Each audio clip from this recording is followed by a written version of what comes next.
Well, let's just start with the fact that bad news from Sunday continues. Brock Purdy needs Tommy John surgery. A second option has been requested. Of course it has. Of course they'll take a look at it. But at best, we're talking about a 6-month recovery. A full repair of his UCL would mean more like 8 months to a year. It's officially time to give Tom Brady a call. Hello, everybody. Damon, Bruce, and Ray Ratto with you after a painful Sunday afternoon for not just the 49ers, but NFL officials in both games. Cincinnati Bengals fans got to be feeling a little stung by some officiating that happened out there. And there's no reason to put the 49ers loss on officiating, although there was no help from anyone wearing stripes. That game was decided, full stop, when Brock Purdy went down with his shoulder, with his elbow injury, and then Josh Johnson decided to prove himself maybe the worst football player of all time. And I'm not going to put it on a fourth-string quarterback to look good, but I am going to put it on a 14-year veteran to not look like he's never played before. That was embarrassing. And it's a shame that the 49ers couldn't put forth a representative effort of who they wore in the NFC title game. Ray, they had the brakes beaten off of them in every conceivable way. However bad it started, it got worse, and then it just started spiraling to the point where if you could forfeit a game in a fourth quarter, it would have been the right thing to do. No, if the 49ers had gotten through this with Brock Purdy entirely healthy, they lose 31-14. I don't think so. Oh, I don't think. And I'm not doing that today. I'm not going to. No. We're not going to talk about the game that doesn't exist. We're going to talk about the one Here's that does. what we're going to. No, my point is Philadelphia was significantly the better team. That is my point. That they won both lines of scrimmage easily, and that's where I thought the game was going to be decided, and it was, because the reason why both quarterbacks went down is because Philadelphia pounded them. They rushed almost with impunity against an offensive line that only functions well with a lead, and they could never get a lead. So that's what I'm talking about. Yeah, and you can kiss my grits because the Eagles had 269 yards of offense. They didn't need any more. They had the ball for 37 minutes per play. They had the ball for 37 minutes. Jalen Hurts did nothing impressive. He didn't have to. The Philadelphia Eagles were not overwhelmingly impressive. Were they better at the line of scrimmage? In moments, they were. In the defining moments of the game, they absolutely were. But no, we're not gonna play the they would have lost anyway game. We'd have no idea what would have happened.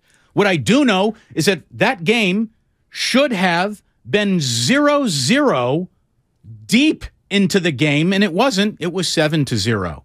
Because another thing the 49ers should have done was review that catch. That was not a catch.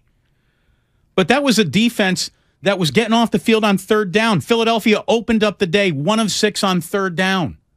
There was every opportunity for the 49ers to seize early control of that game. Had they had a healthy team, had they been able to do that. If Brock Purdy is healthy the entire game, to talk about that there was just there's no way the 49ers were just outclassed, no business being on the field with that team.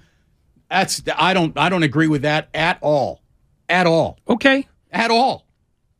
Then we will agree to disagree. I guess we will. Because I think Philadelphia was much the better team and didn't have to have a great offensive day because the 49ers only had the ball for 22 minutes. And how do they win games? By having the ball for 37 minutes. Geez, do you think their healthy quarterback might have had more time of possession, Ray, than the guys who are just going 3 and out? Do you think the fact that their running game couldn't get going had anything to do with this, too? Christian McCaffrey had the best day on the ground either team. For either team. And here's the thing. And it was literally the only thing the 49ers had going. It's easy to stop a running game when you cannot execute a forward pass. So you get no credit for stomping on the Niners' running game in the second half when they did not have a quarterback. It was ridiculous, Ray. No, don't go there. That's ridiculous. Do not go there. And here's what's also ridiculous. Let's talk about those 4 dominant Eagle touchdowns, shall we? First touchdown, let's face it, shouldn't have happened. Should not have happened. Kyle Shanahan, little tip going forward, and I understand we're not going to put this on the 49ers coaching staff because apparently the replay angle that showed Devontae Smith juggling that ball wasn't even available until they came back from commercial break. So you can't blame the Niners for not seeing what they could not see. There's officiating problem number one, though, and there's a league-wide couldn't turn around the replay fast enough for anyone to get a look at it problem.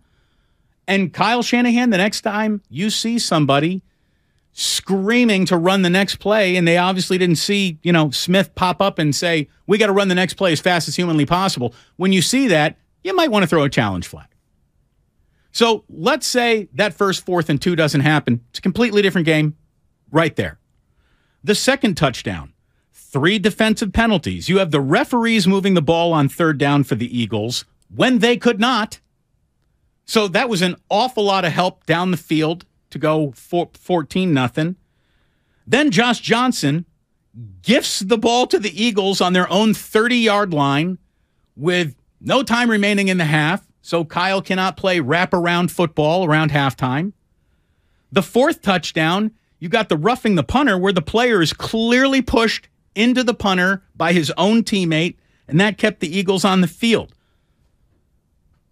The 49ers just mysteriously turned into the bumbling, fumbling, can't get anything going for them, penalties stick to us all over the place, Las Vegas Raiders in this one game. They were penalized 11 times for 81 yards. They were penalized more times than any team in any playoff game this year.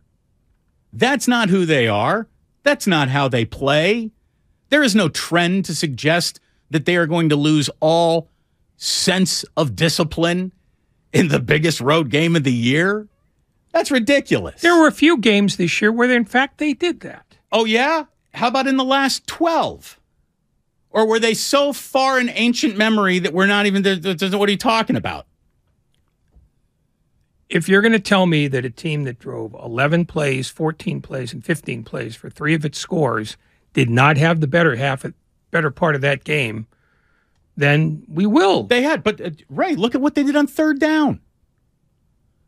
If you've got no impressive 3rd down percentage, where are you getting? How are you doing it?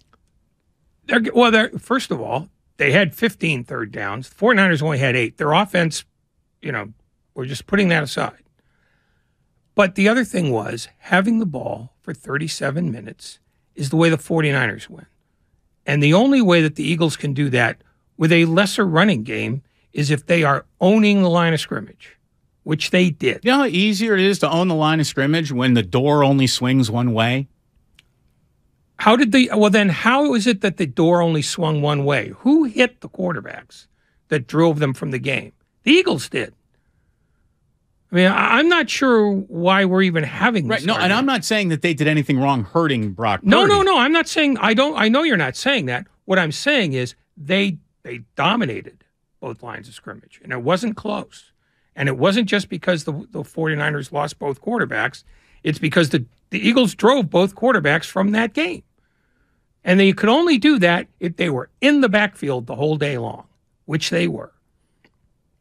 They definitely shrunk the pocket, but for a staggeringly dominant defensive line afternoon, there were 3 sacks. And Josh Johnson is a human sack waiting to happen. So if not for the freak accident of Brock Purdy, to say that they lose that game 31-17 is I just think it's ridiculous. I think it's preposterous. I think that they would have absolutely had been in that game had they been able to run, the plays in their playbook. I'm unconvinced. Christian McCaffrey had the best day on the ground of anyone on the ground. Hands down. 15 carries, 84 yards, 5.6 yards per average carry. That is more than 2 yards than any Philadelphia Eagle had average yards per carry. Kenneth Gainwell was really good. I mean, Kenneth Gainwell is the guy who played a great game for the Eagles, but Miles Sanders did not, and Jalen Hurts did not, and Boston Scott did not, and Devontae Smith did not, and A.J. Brown did not, and Dallas Goedert did not. It was not a great day of Eagles football. It was a very good day of Eagles football with the single worst conceivable day of football any team could have ever played, been forced to play, happened to play, whatever, in the NFC title game. That was not representative of the San Francisco 49ers in any conceivable way. And I will grant you that, but I'm fairly certain that the Eagles caused almost all of that. And if you can take away the game of a team as good as San Francisco's, the way they did, then I'm saying that the Eagles were clearly superior and by a fairly considerable margin. Now let's move on, because we've decided we don't see the game eye to eye here, but there are other things we can talk about. Every single number that could crash the Niners crashed into the Niners. Again, the defense did all it could. And without an offense capable of possessing a ball, the time of possession number to me is so ridiculously skewed that to hang an argument on that just doesn't make any sense. Because the offense was terrible, the Eagles are looking at a short field all day, and they completely went about sitting on the ball, as Nick Sirianni was smart to do. 3 turnovers to none, though.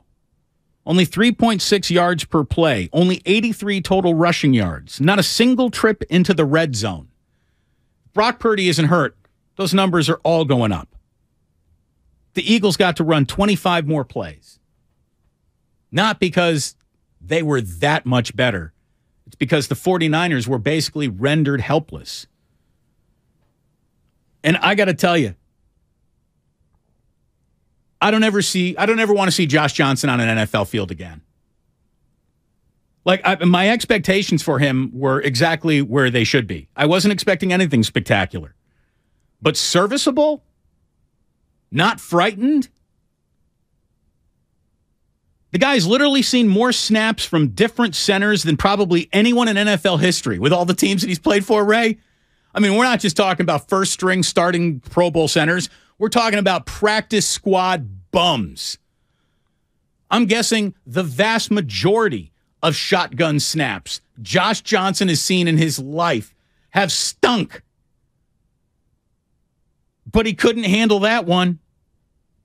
And then to not have the instincts to just fall on the fumble, that might be the most useless 14-year veteran sports has ever produced.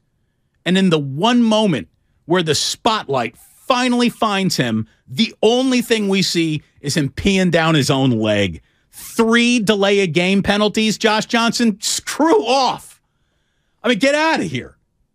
Get out of here. 3 delay-a-game penalties. 3! Now, you can also say, hey, Kyle Shanahan, you got an absolute bumbling, stumbling NFL charity case, lucky to be here as your quarterback now. Maybe you're going to want to stand next to the official all day when you see that play clock. Poop, timeout, call one. How Shanahan went into that halftime with all 3 of his timeouts still available. That's one we can absolutely debate about and say, what the hell are you doing there, Kyle? But it wasn't a day where you can even say, Kyle blew it. Although, Rich Ornberger, who is a former NFL player, he did tweet, Kyle Shanahan has coached adaptive, responsive, resilient football teams for decades here now, and his teams get to championship games, and then everything just seems to go haywire. Like, if not throughout the whole game, certainly the end of it. He says, I'm a big believer in Kyle Shanahan, but there's a pattern. And I don't even know if that's fair, but it's not wrong.